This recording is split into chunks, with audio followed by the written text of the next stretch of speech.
एक तरफ यमुना नदी में बरसाती पानी से भूमि कटाव तो दूसरी तरफ यमुना के पानी से बाढ़ का खतरे पर आरटीआई एक्टिविस्ट एवं एंटी करप्शन सोसाइटी के अध्यक्ष वरयाम सिंह ने एक बार फिर यमुना नदी में हो रहे भूमि कटाव और अवैध खनन को लेकर गंभीर चिंता जताई है। उन्होंने कहा कि यमुना नदी के किनारे लगातार भूमि कटाव हो रहा है, जिसकी वजह से किसानों की उपजाऊ भूमि और खड़ी फसल नदी के बहाव में समा रही है।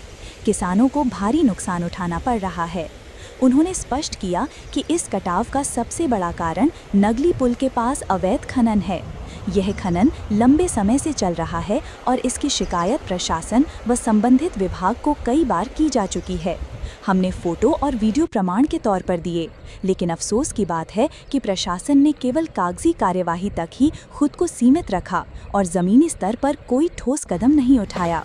वरयाम सिंह ने कहा कि अवैध खनन के कारण नगली पुल की नींव कमज़ोर हो रही है और पुल के लिए गंभीर खतरा पैदा हो गया है। पुल की सुरक्षा के नाम पर विभाग केवल पत्राचार करता रहा, लेकिन हकीकत ये है कि अब पुल और उससे गुजरने वाली जनता दोनों खतरे में हैं।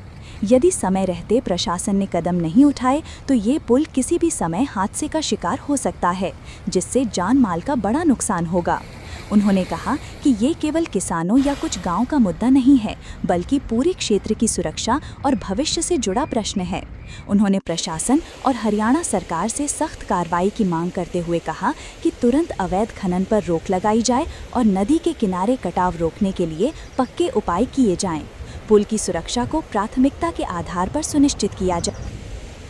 देखिएगा, आप मेरे पीछे देख सकते हैं किस तरह से जमुना नदी के किनारों पर कटाव हो रहा है और किसान भूमिहीन हो रहा है। किसान की खड़ी फसल यमुना नदी के बहाव में समा रही है और इसका मुख्य कारण है यमुना नदी के नगली ब्रिज के पास हुई अवैध खनन। हम लंबे समय से प्रशासन को और समक्ष विभाग को इस चीज़ की सूचना, फोटोज़, वीडियो डाल रहे थे कि नगली पुल के पास अवैध खनन हो रहा है, जिसकी वजह से नगली पुल को खतरा है। लेकिन केवल प्रशासन ने, केवल समक्ष विभाग ने पत्राचार में पुल की सुरक्षा की और आज उस बात का खामियाजा आपके सामने है कि किस तरह से भूमि कटाव हो रहा है, किस तरह से नगली पुल जो है वो खतरे में है और किस तरह से हमारा क्षेत्र खतरे में है, किस तरह इस पुल पर आगमन करने वाली जनता खतरे में है।